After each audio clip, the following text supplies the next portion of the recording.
Good morning, everyone. My name is the Gaming Gear, and I have returned, as I've said before. um, and today I think I'm just gonna be, displaying some basic facts for anyone that might get Beyond Light but hasn't played Destiny yet. So we're gonna top that off today. And when you first begin Destiny, there's usually like an update before it begins, and then it lets you choose a character. So for your Titan, you have three classes. You have Void, Solar, and Arc. So for Solar, you have it's like a throwing hammer sort of deal. So right here, I can show you. You have your Sentinel Shield. Obviously, since I'm on PC, the controls are a little different. But if you're on console, you would use the left and right bumpers on whichever one, PS4 or Xbox One, and you would enable this super. So upon summoning it, you throw a shield of void light towards where your enemy is, and this can actually ricochet off of walls and possibly, kill a few.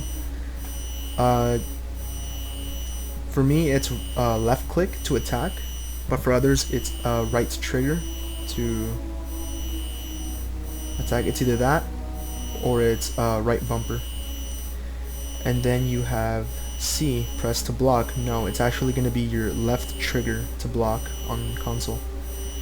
And to perform a shield throw, that one is either right trigger or right bumper. I'm sorry, I'm getting confused a little bit.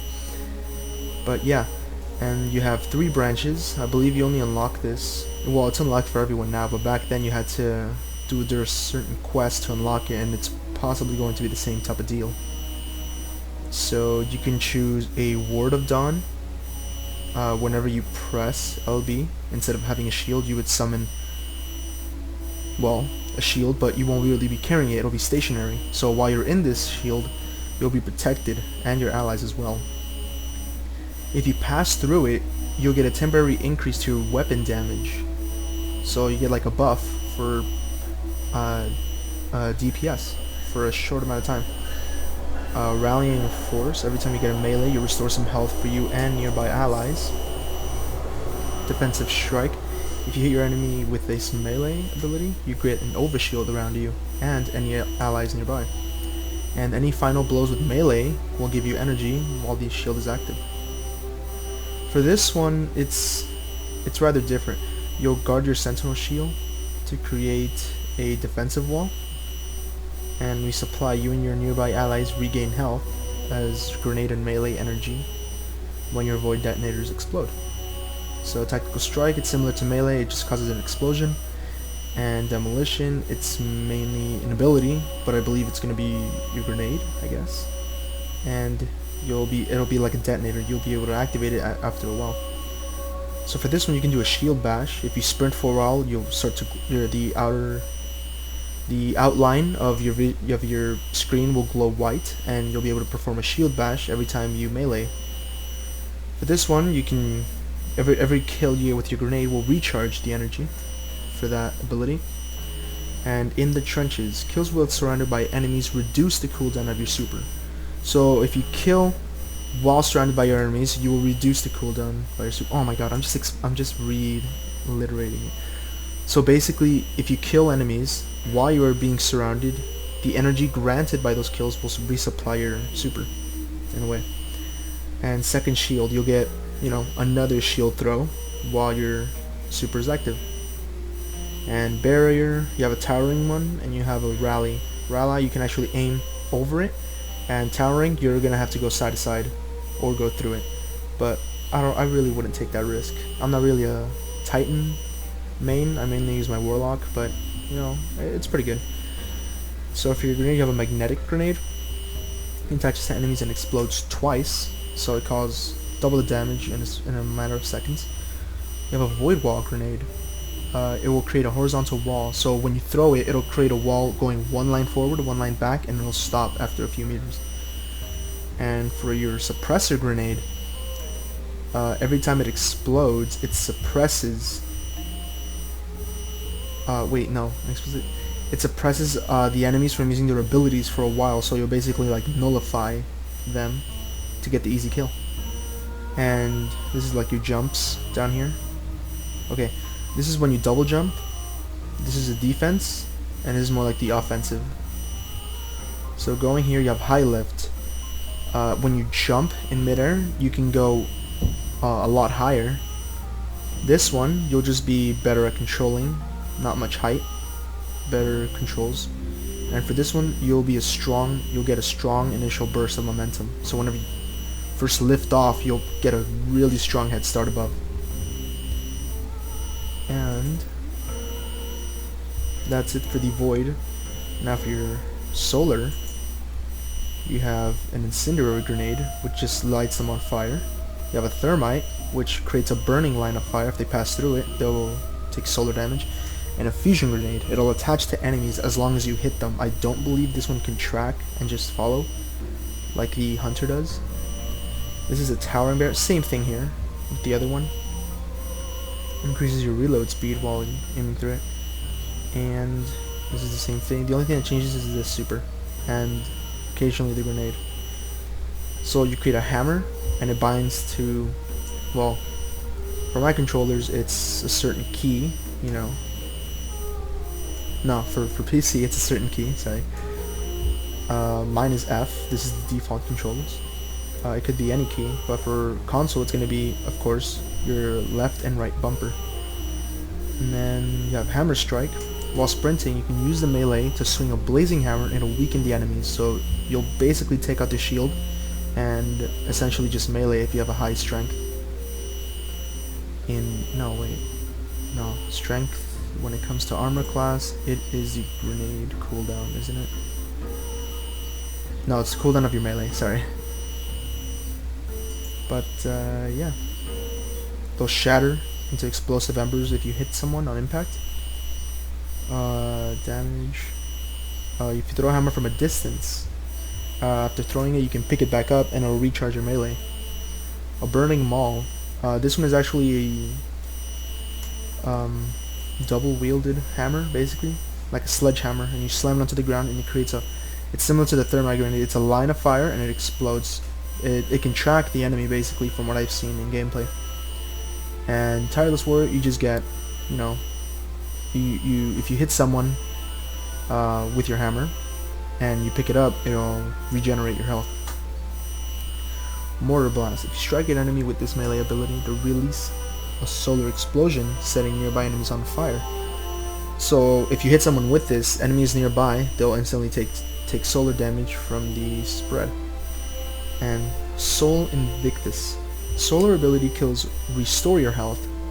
Grenade melee ability and Sun Warrior kills leave a deadly sunspot in their wake. So basically you leave like a hot radius of fire every time you kill someone with a grenade or with your melee, as long as Sun Warrior is active, which is this one. If you pass through a sunspot, which is basically caused by, I believe, any grenade, your melee abilities will recharge a lot faster, and your super will last a lot longer, as long as the effect is active for, I believe, 10 to 15 seconds.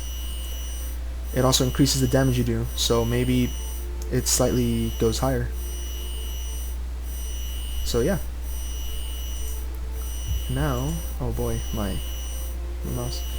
Now we go to the Striker, which is the Arc subclass for the Titan. So Barricade doesn't really change, neither does these. The grenades and the solar is the only thing that changes. So you have a flashbang grenade, an explosive grenade that will disorient the enemies it damages. So essentially you'll sort of create like a black screen, well, slightly dimmer screen as they are being nullified. Your pulse grenade, it's a grenade that will periodically damage enemies inside its explosion radius. So if you throw it down, you'll basically create chain lightning, and every time they're within the area, they'll continuously take damage, and you can get an easy double kill, I believe, if you manage to get a lot of people in it. Lightning grenade, it'll stick to any surface and will start emitting bolts of lightning. So you can probably throw it to the wall, it'll stick, and if an enemy passes by, instant kill. well, not instant, you know, they have overshield, so it would be a little tricky, but you'd have to be nearby. Seismic Strike. After sprinting for a short time, use this melee ability to slam shoulder first into your target and release an arc explosion on impact. So for this one, well, it's similar to the other one with the hammer. If you run for a while, you slam into them. And Aftershock, damaging enemies with Seismic Strike will recharge a grenade. Any of these three. Then you have Magnitude, gain an additional grenade charge. It'll increase the duration of grenade effects, so if your lightning grenade, pulse, and flashbang will last a lot longer. Terminal Velocity. Fists of Havok's Ground Slam attack leaves a damage dealing field in its wake and deals more damage the longer it's in the air. So if you're in the air, it will deal more damage while creating a field while dealing more damage. So it's like win-win. Okay, so this is the other super you could have, Thunder Crash. Hurtle through the air like a missile and crash into enemies to inflict meteoric, I think I'm saying it right, meteoric damage. So essentially, if you slam into the ground, you create a large radius of damaging energy, similar to the lightning grenade or the pulse. But of course, you'll deal damage by the sudden impact into the ground of arc, and then overall the lingering effect of electricity. Ballistic Slam. After sprinting, leap into the air and use it to slam onto the ground. So it's like a seismic quake. Impact Conversion. Hitting enemies with Ballistic Slam grants super energy and activates inertia override. Sorry. For this one, I haven't really seen what it does. Whenever I use it, I don't really see it change. Inertia Override. Picking up ammo during a slide reloads your equipped weapon and increases weapon damage for a short amount of time. And for your in your bottom tree, you have Code of the Juggernaut. So for this one, you have to strike an enemy with this melee ability to reload your weapon and increase both your weapon stability and weapon damage.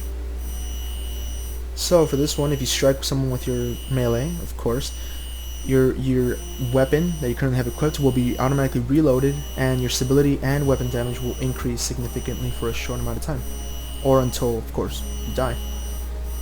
Reversal.